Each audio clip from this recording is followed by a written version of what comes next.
Olá, o meu nome é José Rui da Costa Pinto, sou jesuíta há 60 anos. No 25 de Abril eu estava em Roma a estudar Teologia em vista do sacerdócio. Como viveu os primeiros dias ou horas depois da Revolução?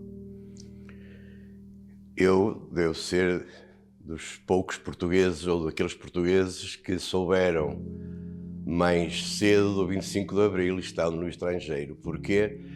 Porque eu costumava sempre levantar-me por volta das 7h30 e às 8 horas ouvia o noticiário antes de depois ir para o pequeno almoço e para as aulas. E no noticiário das 8, o noticiário italiano, abriu precisamente com esta frase que ainda hoje me lembro. Notícias confusas chegam-nos de Portugal, segundo as quais um golpe militar teria derrubado o governo de Marcelo Caetano. E eu ouvi isto, claro, fiquei empolvorosa, fiquei, enfim, fora de mim, e então fui bater à porta dos meus colegas a dizer-lhes isso. E todos eles, e em conjunto, nós portugueses, nós vivíamos numa comunidade internacional de jesuítas, mesmo no centro de Roma. Éramos à volta de 35 de umas 20 nacionalidades diferentes, desde Cuba à Checoslováquia de então, à Jugoslávia, República Dominicana, Venezuela, etc. E éramos à volta de 6, 7 portugueses naquele ano. E então combinámos logo todos não ir às aulas e cada um ficar no seu quarto ligado a uma rádio internacional. À portuguesa, se conseguíssemos apanhar, à espanhola, à Deutsche Welle, à BBC, etc. E depois, no final da manhã, reuníamos-nos, e foi assim que fizemos, para cada um partilhar as notícias que ia recebendo. Lembro-me que esse dia foi para nós um dia de profunda alegria, de profunda esperança, até de muita excitação. Nós tínhamos todos à volta de 24, 25 anos. E por isso recordo hoje como se fosse mesmo, como se estivéssemos a viver esse dia, que foi para todos nós, os que lá estávamos, um dia muito cheio e muito cheio de esperança. Como é que viu o desenrolar da Revolução ao longo dos primeiros tempos? Ora bem, claro está que qualquer revolução tem os seus aspectos, tem as suas luzes e as suas sombras. A nossa revolução teve aquela luz daquela aurora do 25 de Abril, mas depois também conheceu algum entardecer e alguma noite até. Aquilo que mais me marcou e me marca ainda hoje foi, de facto, quando eu vivia, depois vim de férias e vivia aqui em Braga nas minhas férias, quer em 74, mas sobretudo no verão de 75, foi um verão muito conturbado. Enfim, aquelas espécies de brigadas que nos apareciam na estrada, sem qualquer autoridade, a não ser a pseudo-autoridade revolucionária, que nos faziam parar o carro, que nos viam o carro, que nos mandavam abrir a mala, e era aqui um, depois era outro a seguir, passado poucos quilómetros. Recordo também aquele levantar quase popular, aqui no norte sobretudo, do incendiar as sedes do Partido Comunista Português. Recordo muitos amigos meus que foram presos aleatoriamente, e recordo até de um que ainda vive e que, estando preso na cadeia há alguns meses, ao fim de alguns meses quiseram-me mandar embora, e ele disse: não, eu agora quero ir a julgamento para mostrar que estou totalmente inocente. E assim aconteceu. E por isso houve, o que é compreensível por um lado, mas, enfim, talvez evitável em muitos aspectos, por outro, houve uma revolução em que talvez se perdeu um bocado o controle da própria revolução. Aqui a nossa faculdade também sofreu alguns momentos difíceis. Lembro-me que eu estava em Roma e em maio de 75, eu com um colega meu tínhamos ido à central das comunicações lá em Roma para fazer um telefonema aqui para o então diretor da faculdade para pedir um diploma para esse meu colega. Eu fui com ele e era o padre Lúcio Craveiro da Silva, o diretor da faculdade. Fizemos-lhe o pedido e ele depois disse-me assim: Padre Costa Pinto, faça-me o favor, nós vamos ser ocupados a partir das 4 horas. Eram para aí umas 2 horas da tarde. Veja o que pode fazer por aí, porque eu não posso dizer mais nada. Nós saímos dos Correios, fomos à Cúria Geral, falámos com o nosso assistente-geral, dissemos este telefonema quase lacónico, esta frase lacónica do Padre Lúcio, e então foi muito bonito, porque de facto a faculdade foi ocupada às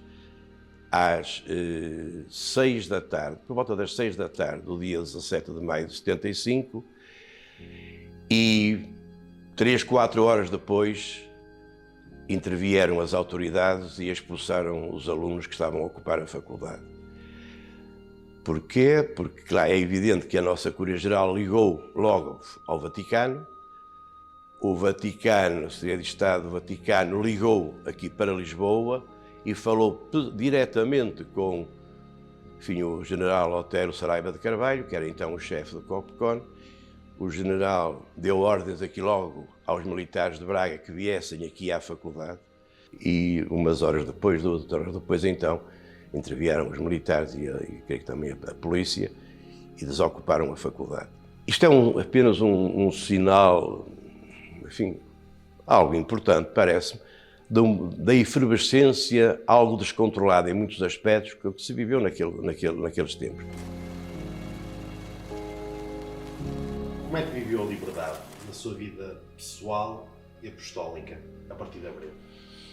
Creio que a marca da liberdade na responsabilidade é muito forte na companhia, muito forte. Eu quando cheguei a Roma, tinha 24, 25 anos, no meu quarto estavam as chaves da casa, da porta da casa, do meu quarto, da biblioteca, etc, etc. Nós, em Roma, lidávamos muito com os padres portugueses que estavam no colégio português. E nunca mais me esquece que um deles, que hoje é um alto dignatário da Igreja, me disse: vós, jesuítas, tendes uma sorte terrível. Olha, eu fui parco. Durante o tempo que fui parco, tinha as chaves de tudo. Da igreja, do sacrário, da minha casa, do salão, etc. Cheguei aqui a Roma, nem sequer as chaves de casa tenho. Quando quero sair para ir ao cinema, tenho que ir ao reitor, pedir-lhe a chave, pedir licença. Coisa que para nós era totalmente impensável. E, portanto, fazer o seguinte, a liberdade na responsabilidade foi esta marca muito bonita que a companhia sempre teve para com os seus filhos. E por isso, antes do 25 de Abril, a nossa liberdade estava coartada não pelo facto de sermos jesuítas, mas pelo facto de vivermos em Portugal, no tempo do antigo regime. Esta marca acompanhou-me e tem-me acompanhado ao longo da minha vida, mesmo depois do 25 de Abril, não só como formando, mas depois como padre, como professor aqui na faculdade.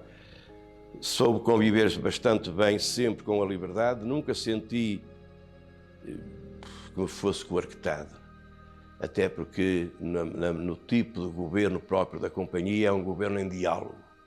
Antigamente não era tanto assim, mas no meu tempo, digamos assim, era impensável o superior chegar à nossa vez e dizer assim: olha, faz as malas e vai para tal parte. Não, isto é totalmente impensável. E por isso havia sempre um diálogo em que cada um de nós apresentava os nossos contras, os nossos prós, a nossa maneira, o nosso ponto de vista, e depois era resolvido neste diálogo à luz do Espírito. E por isso a liberdade é marca da pessoa humana, é marca do cristão. Diz Paulo: foi para a liberdade que Cristo vos libertou.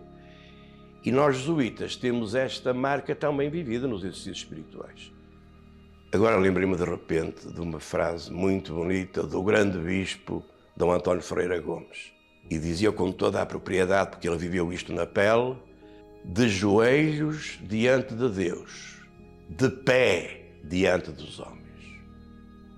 Creio que isto é a melhor síntese do que é ser um cristão e um homem livre.